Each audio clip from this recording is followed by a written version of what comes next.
Welcome to Retire Too Soon, and today we're going to be setting up the NatureHike Massif tent, which sleeps 2 to 4. It's a hot tent made of good quality materials. Decided to move it. This is a lot safer area. I did have it all staked out and ready. My kids had things to do yesterday and today. I wanted to wait for the kiddos, so tonight's going to be the night that we'll be sleeping in anyways. So I'm happy that I moved it. Let's get it all staked out and ready to go camping. You can see that it's warming up and things are starting to melt. This is most likely to be the last cold weather. The tent is very light, very easy to move, pretty easy to set up. The only downside I see so far, it's a little small, which I kind of wanted, but having 2 kids plus me, it's gonna make it very tight, at least during winter time. Summertime, when I don't have a stove in it, then I get the whole family, wife and everything. Working on staking it down. It doesn't get very windy here. Put it right there. This is my driveway. I don't want to put it through the asphalt. But over here is dirt. Alright, just placed the stove here. I got the tarp in on the other side. I did leave in the front 2 bottoms and 1 top just as a safeguard, so no one rolls into the stove at night. I did put a stake through the back which holds tarp in, so it's secured on the outside. I'm not worried about anything draining into the tent. With the tub installed with the net, you cannot fit a queen size bed, but I'm hoping with it being down and how I have it set up, I can put in a queen size bed. Stove is installed. I have it tied down in 2 points right now. The 3rd point is going to be where the awning is.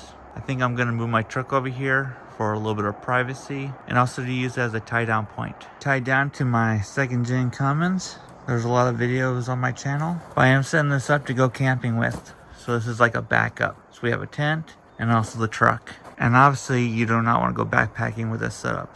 It'll be way too heavy. Be good for overlanding or just out with the family. So I'm using a homemade like cane thing used for walking. I did put like an ice cleat or ice pick thing on the end of this with a bolt. I did RTV it and try to get rid of the sharp edges. You know, I do have kids, so you know, safety. So I decided to use some bungee, maybe spark some creativity. Easy and fun. And then I did put another stake in over there. Should be just out of the driveway. Let's say it was gonna rain, it would take the water and sheet it off. So away from the tent, away from inside. So I gave it the good old shake. It ain't going nowhere. You gotta make sure you say that, otherwise it'll fly away. All right, let's get some wood in there. Add some kindling in there right now. Give you guys a little bit of a different angle. Also gotta remember not to drive away. That would not be good. All right, got the trash can of wood out here. I'll probably insert a picture right here. Ask you guys if you think it'll last the night. I guess we'll find out. Got the air mattress in there. That is a queen size. There's room over here where you could put your wet boots so you don't get everything wet. And when you close the door, your boots can still be on the inside. I don't know if you guys can see, but plenty of head and feet room. I have some self-inflating mats that I'm gonna put under the air mattress. Give it a little bit more R value. I did bring a chair out. The chair kind of takes up too much room in here with the stove.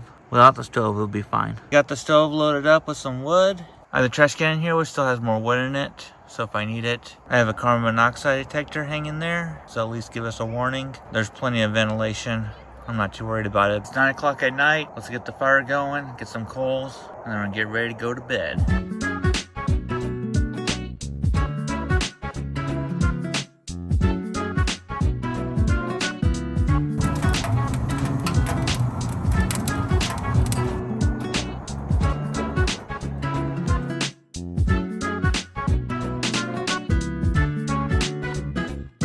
I got it up and going. I closed the front vents right there, trying to slow it down. Move the wood over here so it doesn't combust. Hoping that this is okay. Oh, it's getting warm. I need to try to find some type of heat shield. Maybe the stove is a little bit too big for this tent. Still got the door open. Sitting here in shorts and a t-shirt.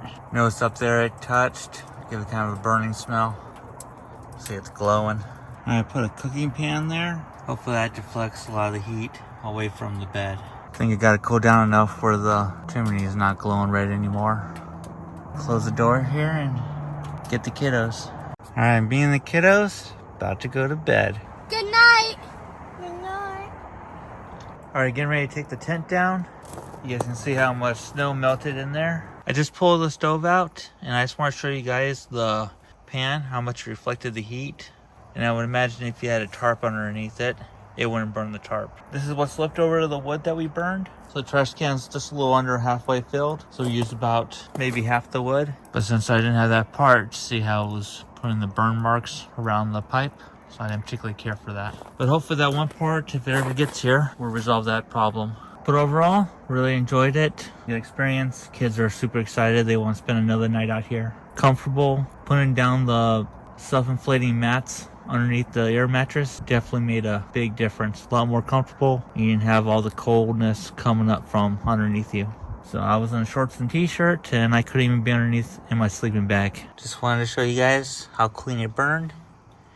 Very nice ashes. Alright, hope you guys enjoy it. There'll be a lot more adventures to come. I'm up here in Alaska, and we're getting ready to start summer. Thanks for watching. Until the next video. Bye.